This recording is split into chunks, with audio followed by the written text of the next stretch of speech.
Survei Harris Poll di tahun 2020 menunjukkan Gen Z dianggap memiliki mentalitas yang lebih lemah dibandingkan generasi sebelumnya, serta rentan terhadap masalah kesehatan mental. Tak heran jika generasi kita sering berlindung di balik kata healing sebagai alternatif solusi ketika sedang atau akan mengalami masalah kesehatan mental.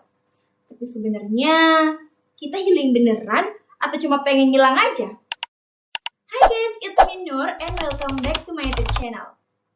Mungkin teman-teman relate dengan istilah healing yang beberapa tahun belakangan ini sedang tren di kalangan kita sebagai generasi muda. Kita yang dikit-dikit, aduh kayaknya aku pengen healing deh. Capek banget, kayaknya aku butuh healing deh. Ini udah menjadi ungkapan yang sepertinya begitu sering kita ucapkan. Kalau kita melihat di sosial media, banyak sekali aktivitas yang mengatasnamakan healing dengan jalan-jalan ke tempat wisata, nongkrong di kafe sambil ngopi, atau makan makanan enak. Ada juga yang mengatakan kalau self-healing terbaik jatuh kepada rebahan doang seharian, nyari jajanan, atau cuma keluar bentar naik motor sendirian tanpa tujuan yang jelas. Nah, berbagai aktivitas tersebut dianggap sebagai healing, di mana tujuannya yaitu untuk melepaskan diri dan keluar dari kesibukan dalam rutinitas sehari-hari atau aktivitas yang dilakukan ketika kita sedang merasa capek. Tapi coba deh dipikirkan lagi, aktivitas itu emang healing beneran? Atau jangan-jangan itu cuma cara halus doang buat lari atau ngilang dari hal-hal yang gak pengen kita hadapin? Well, sebelum kita lebih jauh, sebenarnya apa sih healing itu? Kata healing berasal dari bahasa Inggris yang berarti penyembuhan. Sedangkan menurut istilah, healing seringkali digunakan sebagai salah satu metode penyembuhan bagi individu yang mengalami gangguan baik fisik maupun psikis. Nah, dari pengertiannya aja nih, kita udah bisa simpulkan kalau healing ini adalah proses penyembuhan yang harus segera ditangani dan dipulihkan. Highlight di bagian proses penyembuhan ya guys. Namun faktanya, banyak dari kita yang menyalahartikan healing itu sendiri. Alih-alih menyembuhkan diri, banyak dari kita yang justru melakukan healing itu sebagai bentuk pelarian. Atau mungkin dalam bahasa gaulnya, kabur dari masalah kali ya. Misalnya, ketika kita ngerasa capek banget, tugas numpuk, ada pekerjaan yang belum selesai, dikejar-kejar deadline, merasa masalah datang bertubi-tubi dari segala sisi, dan pasti kita bakal langsung bilang, aduh, aku capek banget, aku pengen healing dulu deh. Terus kita jalan-jalan, shopping, nonton bioskop, nge-sunset di pantai, bahkan naik gunung. Tapi pas kita pulang, apa yang terjadi? Kita masih ngerasa capek. Bingung karena ngerasa masih ada yang kurang dan bertanya-tanya, sebenarnya aku ini kenapa sih? Dan ternyata kita masih gak baik-baik aja. Ternyata kita gak bener-bener healing. Kita hanya pengen hilang dari semua hal yang bikin kita capek. Nah terus, apa bedanya healing yang beneran healing dengan hilang dalam tanda kutip ya guys? Jadi, healing itu lebih ke proses menyembuhkan diri dari luka batin, stres, trauma, ataupun tekanan hidup lainnya yang dilakukan secara sadar dan terarah. Tanda-tanda kalau kita itu healing beneran, pertama, kita sadar betul kenapa kita itu butuh penyembuhan. Misalnya, karena ada trauma, kita stres, kita overthinking, atau ada emosi yang udah numpuk banget. Kedua, kita mau menghadapi rasa sakit itu. Kita berani untuk menerima rasa sakit itu, bukan malah menghindarinya. Ketiga, setelah kita melakukan healing, kita merasa lebih ringan, kita merasa lebih fresh. Healing yang beneran healing ini gak selalu enak guys. Gak seestetik kayak yang ada di medsos-medsos itu. Justru terkadang healing yang beneran healing ini malah penuh dengan air mata. Penuh dengan hal-hal yang menyakitkan. Kita butuh terus refleksi diri dan juga yang pasti kita butuh waktu.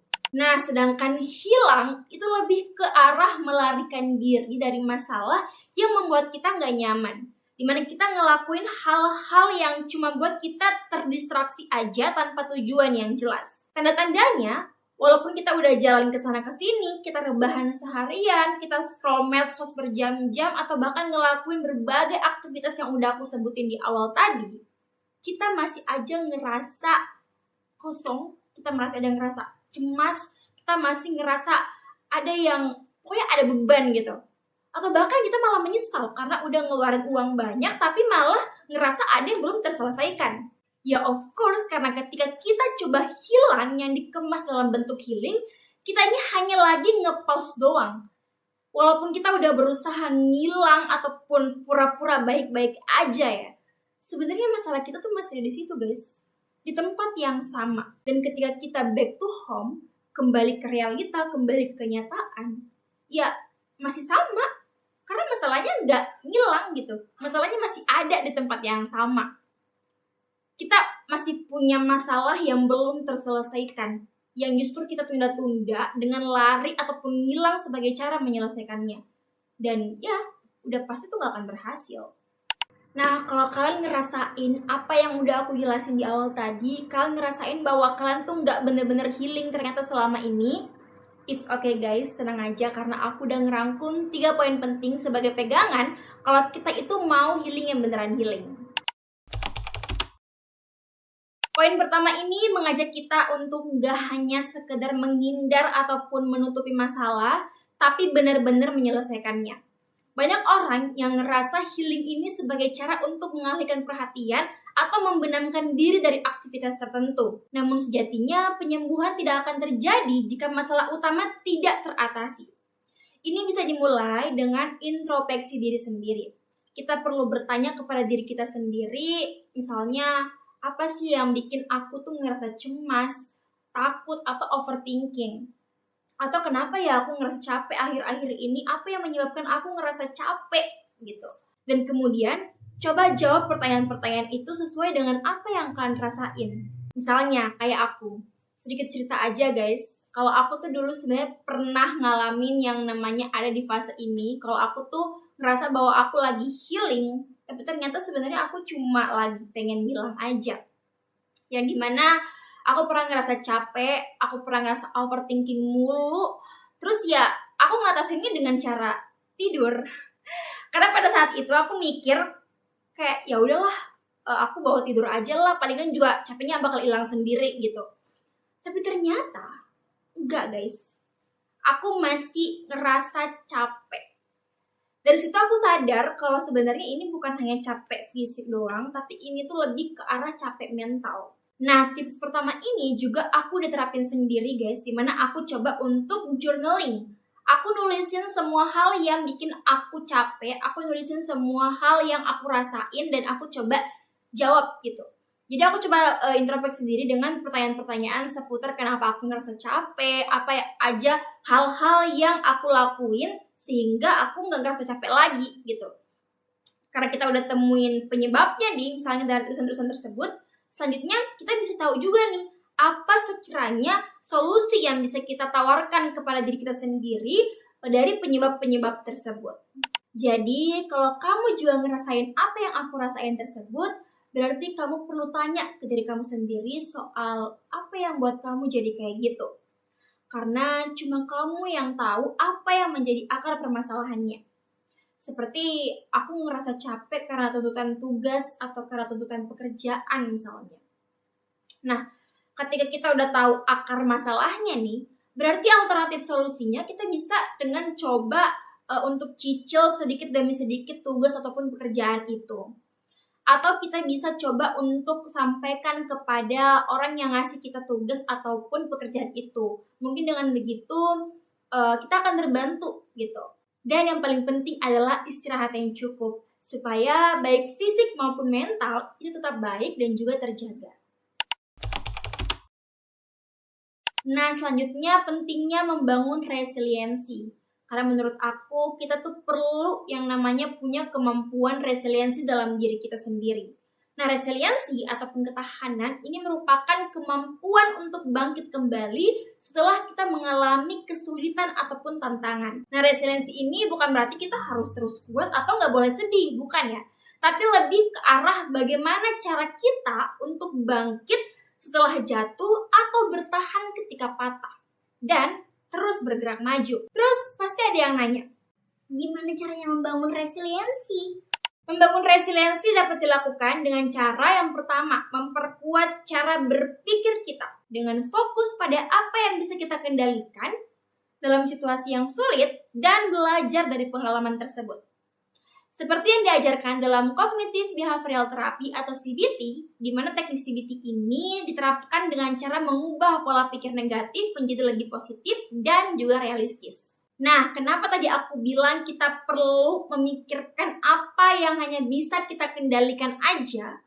Karena guys, sadar gak sih kalau kadang tuh pemicu yang bikin kita capek, overthinking, ataupun ngerasain perasaan-perasaan yang serupa, itu karena kita sering banget mikirin sesuatu di luar kendali kita. Mikirin sesuatu yang di luar jangkauan kita gitu.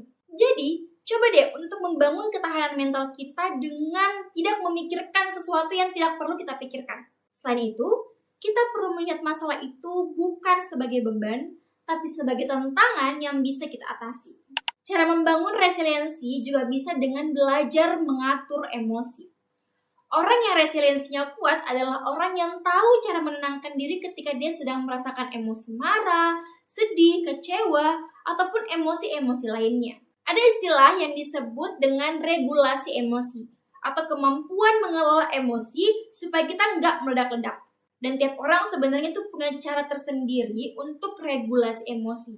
Ada yang mungkin dengan diam dulu bentar, ada yang dengan merenung, ada yang tarik nafas, atau bahkan ada yang dengan journaling.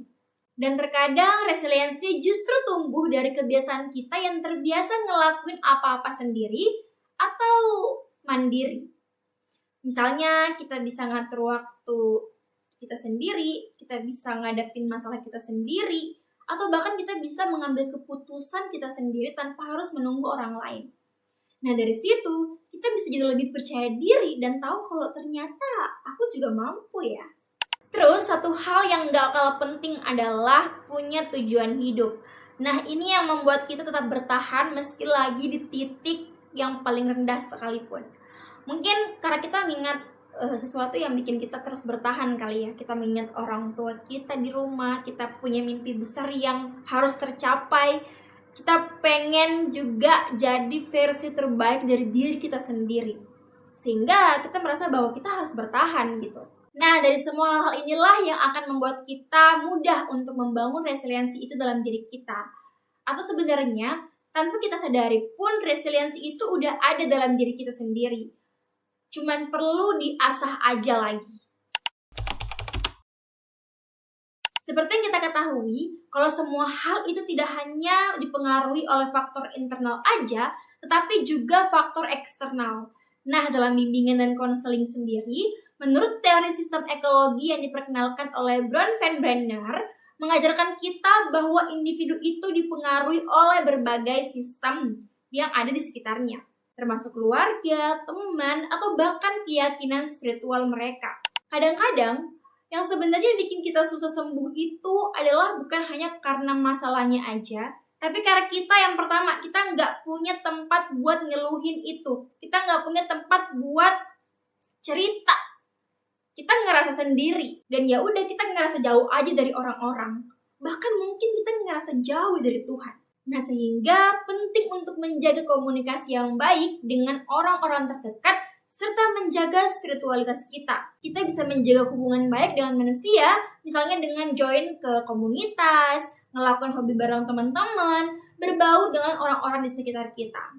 Selain itu, berhubungan baik dengan Tuhan juga nggak kalah penting. Kita perlu beribadah, kita perlu berdoa, bermeditasi, atau melakukan kegiatan-kegiatan yang bisa membuat kita dekat dengan Tuhan.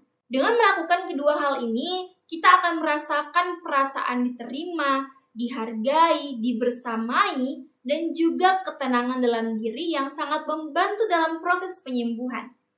Bukan hanya sekedar menghilangkan rasa sakit, tetapi juga memperbaiki dan menyembuhkan secara menyeluruh, baik dari dalam maupun dari luar. Oke guys, sekian untuk video kali ini. Jangan lupa subscribe, like, dan komen. Buat teman-teman yang punya hal yang ingin dibahas di video selanjutnya atau ada yang ingin diceritain, boleh banget tulis juga di kolom komentar atau DM aku di Instagram di @nurwems. Oke, sampai jumpa di video selanjutnya.